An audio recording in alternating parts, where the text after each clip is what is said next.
নমস্কার বন্ধুরা, পুষ্পশ্রী নার্সারি কোলাঘাট। আমি কমল, আর আজকে আপনাদের সামনে দেখাতে চলেছি এক নতুন জিনিস, যা আপনার এরকম ধরনের গাছের কাজে লাগবে।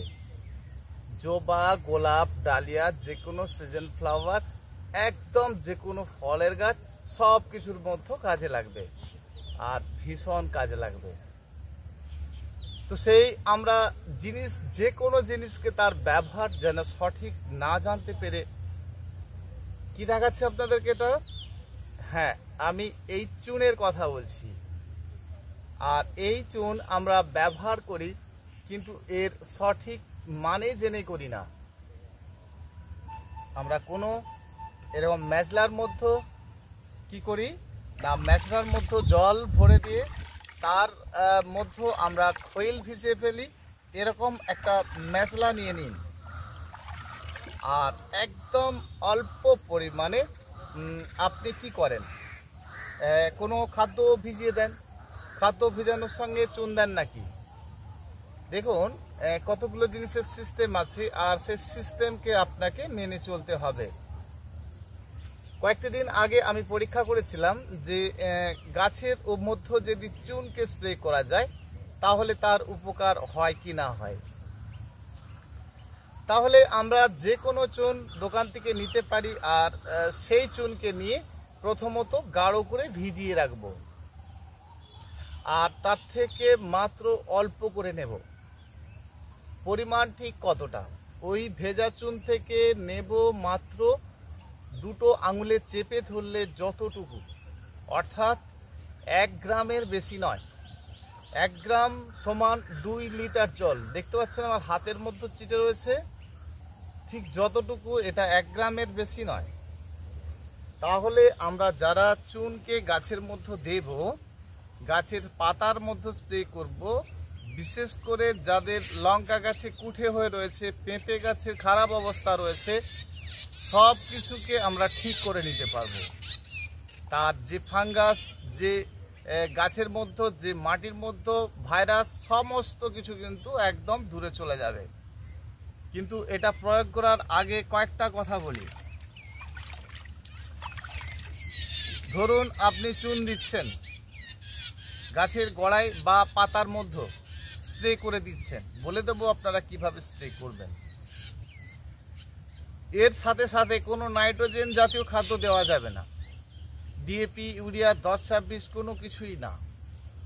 তাহলে এটা যখন আপনি দেবেন তার 2 থেকে 3 দিন পর্যন্ত অন্য কোনো রকম 19-19, 28-28, 13-0-45 কোনো রকম স্প্রে কিন্তু করবেন না। কারণ টোটাল ফাঙ্গাসটা কিন্তু আপনার গাছ থেকে একদম পরিষ্কার করে দেবে। না থাকবে আপনার মাটির সমস্যা, না থাকবে আপনার পাতার সমস্যা। গাছের পাতার মধ্যে দেখছেনটা কি? গাছের পাতার মধ্যে দেখছেন যে একদম ক্লোরোসিস সাদা হয়ে গেছে। দেখছেনটা কি? একদম উপরে সবুজ সবুজ শিরা উঠে গেছে। এক্ষেত্রে আপনাদেরকে আমি অনেকবার বলেছি এবং অনেক ভিডিও দ্বারা বলেছি, 100 গ্রাম চুন 10 লিটার জলে করে গাছের গোড়াতে সেটা দেওয়ার জন্য পরীক্ষা করে আমি দেখেছি, আর সেটাই আপনাদের সামনে তুলে ধরছি।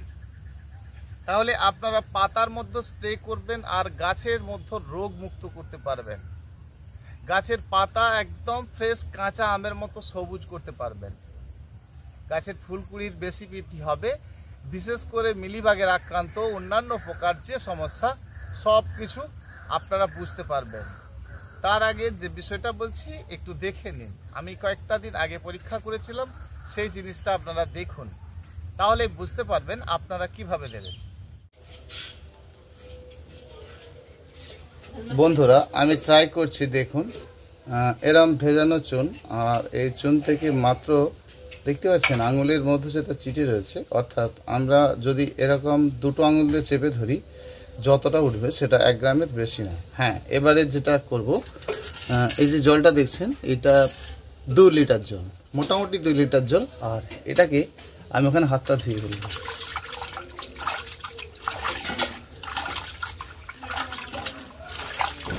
দেখুন, এটা পরীক্ষার জন্য আজ দিচ্ছি। পরবর্তী ভিডিও জলের রঙটা, ক্যামেরাটা নিয়ে বাবা এখানে নিয়ে দেখুন, জলের রং সাদা হয়েছে কি? নেই। অর্থাৎ এই চুনকে জলে ভিজিয়ে রাখলে এরকম হয়ে যাবে, মানে কাদা কাদা টাইপের হয়ে যাবে। তা তার থেকে নিলাম কতটুকু নিশ্চয়ই দেখলেন। এবারে এই জলটা আমরা গাছের মধ্যে দেবো, একই জায়গায় রাখবে। হ্যাঁ বন্ধুরা, দেখতে পাচ্ছেন এটাকে ক্লোরোসিস বলা হয়। তো গাছের শিকড় যখন নষ্ট হয়ে যায়, গাছের পোকামাকড় ভর্তি হয়ে যায়, আর তখনই পাতা তার রূপ হারিয়ে ফেলে। দেখুন শিরা উঠে গেছে। তো এই রংটা ফেরাতে পারে কিন্তু এই জলটা। তাহলে এই জলটা আমরা কিন্তু গাছের মধ্যে সম্পূর্ণ স্নান করিয়ে দেব। এটা ক্যালসিয়ামের কাজ করবে, একদম রোগমুক্ত করবে। আপনারা দেখেছি যে গাছের পোকা মাকড় ভরে যাবে, তো গাছের যে কোনো ধরনের পোকা আসাও কিন্তু বন্ধ করবে। একদম মজার জিনিস। তো এভাবে যদি আমরা দিতে থাকি, বাবা এই গাছটা নিয়ে চলো, এই মেয়ে ক্যামেরা ধরছে তো। দেখুন এই একটা গাছ দেখতে পাচ্ছেন, এটা হচ্ছে ক্লোরোসিসে ভরে গেছে, দেখতে পাচ্ছেন। তাহলে আমরা এর উপকার পাবো। দেখুন এই একটা পেঁপে গেছে, ওই পাতাটা দেখো হয়েছে, পাতাটা যাতে দেখা যায়, দূর থেকেই ধরো না ক্যামেরাটা। তো বন্ধুরা এইটার ক্ষেত্রেও দিচ্ছি, দেখুন দেখা যাক কি হয়, তারপরে আপনাদেরকে রেজাল্টটা দেব। দেখুন তো এরকম ফুল থাকা অবস্থাতে দিলে ক্ষতি হয় কিনা সেটা জানার দরকার আছে। তো গাছে ফুলকুড়ি থাকবে সেই মতো অবস্থায় দিয়ে দিলাম। দেখুন হ্যাঁ বন্ধুরা, ঠিক এইভাবে কাজগুলো করতে থাকুন আর ভীষণ ভালো কাজ করবে। আমাদের কোথায় কোথায় ভুল আছে আমরা ঠিক বুঝে উঠতে যেন পারি না। অনেকে চেষ্টা করি, অনেকে চেষ্টাও করি না।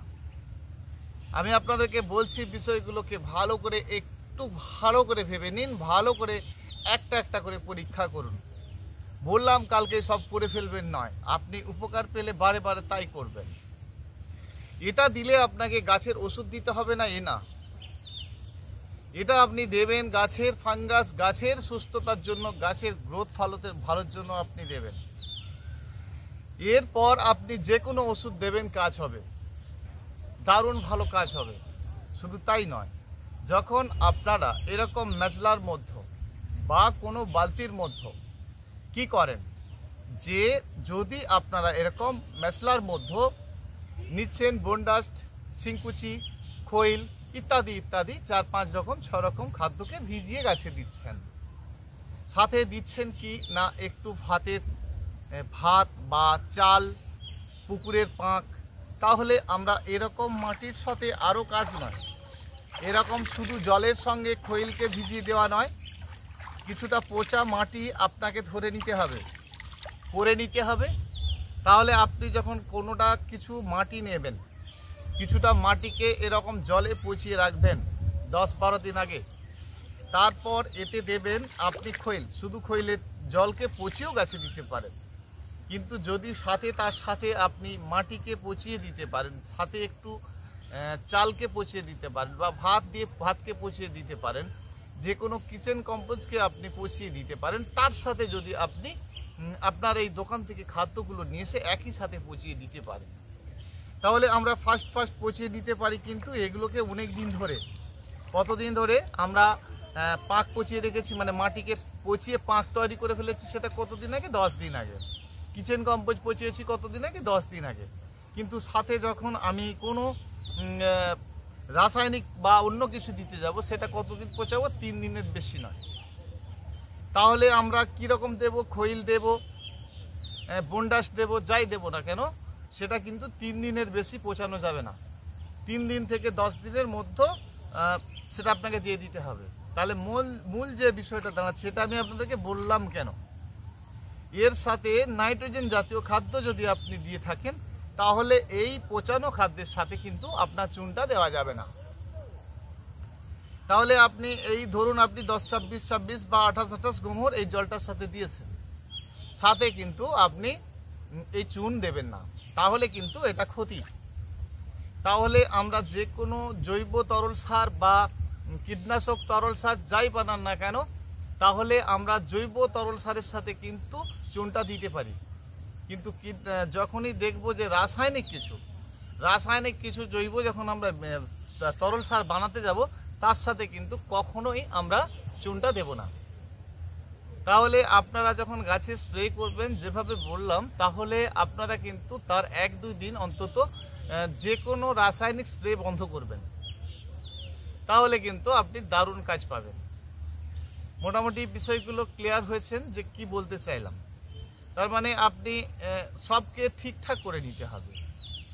কি করবেন, এখনই আপনি ধরুন গাছের গোড়াতে শুধু চুনের জল দিতে চলেছেন, তাতে কি দিচ্ছেন না 100 গ্রাম চুনের সঙ্গে 10 লিটার জল গাছের গোড়াতে আপনি দিচ্ছেন।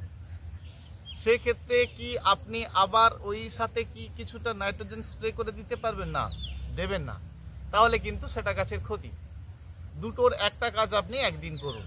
আজকে ধরুন আপনি চুনের জলটা গাছের গোড়ায় দিয়েছেন, ঠিক কালকে আপনি দিন যে কোনো রাসায়নিক তরল সার, তাতে কোনো ক্ষতি নেই। এবার আপনারা যতটা পারবেন জৈব সারের উপরে গাছকে ভালো করতে, ততটা গাছের লং লাস্টিং, ততটা গাছ শক্তিশালী, ততটা কিন্তু ভালো।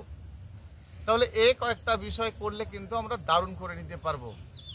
তবে ম্যাজিকের মতো কাজ হবে। আপনারা কিন্তু এই চুনটাকে গাছেও স্প্রে করবেন। সেটা আপনার ফুল থাকা অবস্থায় স্প্রে করলে ক্ষতি হয়ে যাবে এটা নয়, কিন্তু সব সময় মনে রাখবেন পার্সেন্টেজ যদি বেশি করে ফেলেন তাহলে কিন্তু সাথে সাথে পাতা সমস্ত পুড়ে যাবে। পারলে একটু কম রাখবেন, বেশি কিন্তু দেবেন না। তাহলে নিশ্চয়ই বুঝেছেন কি বললাম। কিছুটা চুনকে আপনি জলে ভিজিয়ে রাখবেন, কাদা কাদা করে ফেলবেন, তার থেকে মাত্র 2 আঙুলে করে চেপে ধরবেন। ঠিক আঙুলের ডগায় যতটুকু দেখতে পাচ্ছেন ততটুকু, অর্থাৎ এটা 1 গ্রাম। আর 2 লিটার জলের সাথে আপনি সেই জলটা হাতটা ধুয়ে ফেলবেন। ওই জলটা দিয়ে ফুল থাকা অবস্থাতেও আপনি গাছে স্নান করিয়ে দিতে পারেন, তাতে আপনার গাছ কিন্তু দারুণ হবে। আর আপনার গাছ একদম ফ্রেশ হয়ে উঠতে থাকবে। এইসবের কাজ ধীরে ধীরে কিন্তু দারুণ, গাছের রোগমুক্ত হয়ে যাবে। একটা সময় দেখবেন গাছে কোনো রকম আপনার কীটনাশক ওষুধের প্রয়োজন হচ্ছে না। যে মাটিতে খাদ্য দিচ্ছেন, যে অ্যাসিডিক অম্লাত্বকে ধরে রেখেছে, সমস্ত কিন্তু গাছ একদম সহজভাবে নিতে পারবে এবং বৃদ্ধি পেতে পারবে। তাহলে আমরা এই কয়েকটি কাজ করব। আজ আপনাদেরকে দেখালাম এই বিষয়টা, এর আগে দেখেছেন কিনা আমি জানি না। তো আজ আপনাদেরকে আমি এটাকে বলার চেষ্টা করলাম, আপনারা করে দেখুন, ভীষণ উপকৃত হবেন। আর সব সময় একই কাজ দুবার ধরে নয়। ধরুন আজকে আপনি এটা করলেন, আবার কালকে এটা করবেন না, আবার ধরুন 4 দিন 5 দিন 6 দিন যাক, তারপরে করবেন। তাহলে আমরা এটা ধীরে ধীরে 2-1 বার দিতে দিতে কিন্তু গাছের রং ফিরিয়ে ফেলতে পারবো। গাছের বসে থাকা বৃদ্ধি কিন্তু সুন্দর হয়ে উঠতে পারবে। আর এর মূল কারণই হচ্ছে মাটি। সেই জন্য গাছ সব সময়ের জন্য রোপণ করলে আপনাদেরকে বারে বারে বলেছি যে 12 মাসে ফুল গাছ করবেন, মানে 30% বালি মেখে। শুধু বেলে মাটি হয়তো প্লেন ভাবে রোপণ করবেন, পরবর্তী অবস্থায় আপনারা উপরে ভার্মিকম্পোস্ট, কোকোপিট এটা ওটা দেবেন, কিন্তু মেখে ফেলবেন না। কোনো খাদ্য মেখে গাছ রোপণ করবেন না। তাহলে এই কয়েকটা বিষয় আমরা কিন্তু কাজ করলে কিন্তু দারুণ করতে পারবো। তাহলে আমরা যখন কোনো খাদ্য মেখে গাছ রোপণ করব, সেক্ষেত্রে কিন্তু অনেক আগে থেকে করতে হয়, অর্থাৎ আমরা প্লেন ভাবে রোপণ করব। ফল গাছের ক্ষেত্রে হলে অর্ধেক বালি অর্ধেক মাটি মেখে করব, তাহলে দারুণ সুন্দর কিন্তু আমরা টবে ফল গাছ করতে পারবো। দেখুন, প্র্যাকটিক্যালি শিক্ষা সেই সকল বিষয়গুলো আপনাদের সামনে তুলে ধরলাম আর বলার চেষ্টা করলাম। চ্যানেলটি যদি ভালো লেগে থাকে একটা লাইক করে দেবেন, নতুন বন্ধু হয়ে থাকলে সাবস্ক্রাইব করে নেবেন। এরকম অনেক নতুন তথ্য আপনার হাতে পৌঁছে যাবে। অবশ্যই অবশ্যই একটা সাবস্ক্রাইব করে রাখুন, অনেক সাবস্ক্রাইব করেছেন, একটা সাবস্ক্রাইব করে রাখুন, দেখবেন আপনার কাজে আসবে। কমেন্ট করে জানার চেষ্টা করবেন, না বুঝতে পারলে অবশ্যই ফোন করবেন। হোয়াটসঅ্যাপ করে থাকলে তাহলে কিন্তু সাথে সাথে ফোন করবেন। ফোন নাম্বার জেনে নিন, 9609456194, 9609456194। অসংখ্য অসংখ্য ধন্যবাদ আমার প্রতিটি বন্ধুকে, চ্যানেলের সকল বন্ধুদের, যে যেখান থেকে দেখছেন, ইউটিউব, ফেসবুক, যেখান থেকে। অবশ্যই প্রতিটি বন্ধু ভালো থাকবেন। নমস্কার, ধন্যবাদ। আবার আসছি আগামীকাল।